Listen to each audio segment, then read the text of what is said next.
كل سنة وانتم طيبين يا جماعة. ناس هتفطر على كحك وناس عايزة تفطر على فسيخ. تعالوا بقى النهاردة نتكلم عن مشاكل الفسيخ معانا في شم النسيم. أهلا وسهلا بيكم، أنا أحمد محمود ودي قناتي، وإذا كنت جديد معانا فأنا برحب بيك.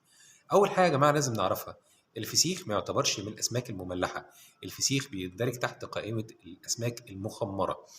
كلمة أسماك مملحة دي بقى ليها حوار تاني هنتكلم عليه في وقت تاني، مش هنقدر نتكلم عليه النهاردة. الأسماك المخمرة موجودة من قديم الأزل، يعتبر الفسيخ من الأكلات المشهورة جدا من أيام الفراعنة. ومش إحنا الوحيدين في العالم اللي بنعمل الفسيخ، لا، في أماكن كتيرة في العالم بتعمل نفس أنواع الكونسبت أو نفس نوع الفسيخ ده، بس بيبقى ليه أشكال وليه أنواع مختلفة كتير قوي. إحنا عادة في مصر بنعمل الفسيخ من سمك البوري.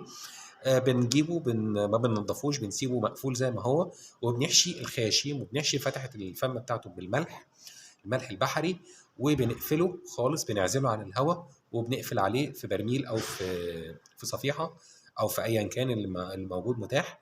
المهم ان هو ما يوصلوش هواء، وبيبقى متغطي من فوق وتحت ومن جواه بالملح. وبنسيبه فتره 6 شهور تقريبا لحد ما التخمير بتاعه يبتدي يظهر، ويبتدي الملح بتاعه ياكل فيه، لحد ما بيطلع لنا الشكل الوردي اللي انتم بتشوفوه طبعا، المعروف جدا للفسيخ. طيب لحد كده والموضوع جميل جدا. مشكله بقى الفسيخ ايه؟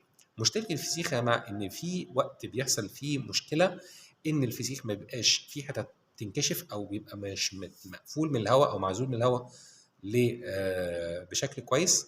فبيحصل ان جزء منه بيتعرق او بيبقى مكشوف للهواء او ما بيبقاش عليه ملح، فبيحصل عليه نوع من انواع البكتيريا، والبكتيريا دي بتسبب نوع من انواع السموم. السم ده بيكون سم عصبي بيؤدي لفشل الجهاز التنفسي عموما، اللي هو بيحصل عنه التسمم اللي بيحصل كل سنه.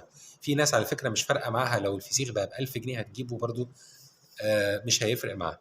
لكن المشكله ان الفسيخ فعلا فيه المشكله دي.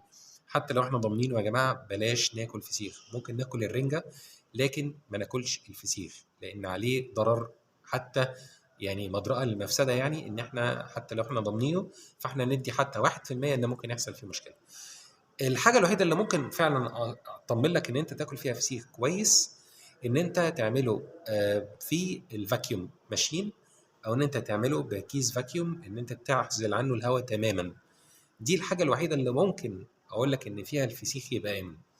في ناس بتقول ان انا خلاص يعني هكره الناس في عيشتها وهياكلوا نفسهم بعد كده. لا، انا بحاول يا جماعه اوصل معاكم لحاجه ان انتوا تعيشوا بصحه كويسه. دي كانت مشاكل الفسيخ يا جماعه. يا ريت يا جماعه بلاش فسيخ، كلوا رنجه، كلوا اي حاجه تانية. الرنجه معالجه حراريا فبالنسبه لي انا امنه، لكن الفسيخ عليه حوار كبير قوي، انا زي ما شرحته لكم كده بالتفصيل. اتمنى ان شاء الله الصحه وربنا يعيد عليكم الايام بخير، وكل سنه وانتم طيبين، والسلام عليكم.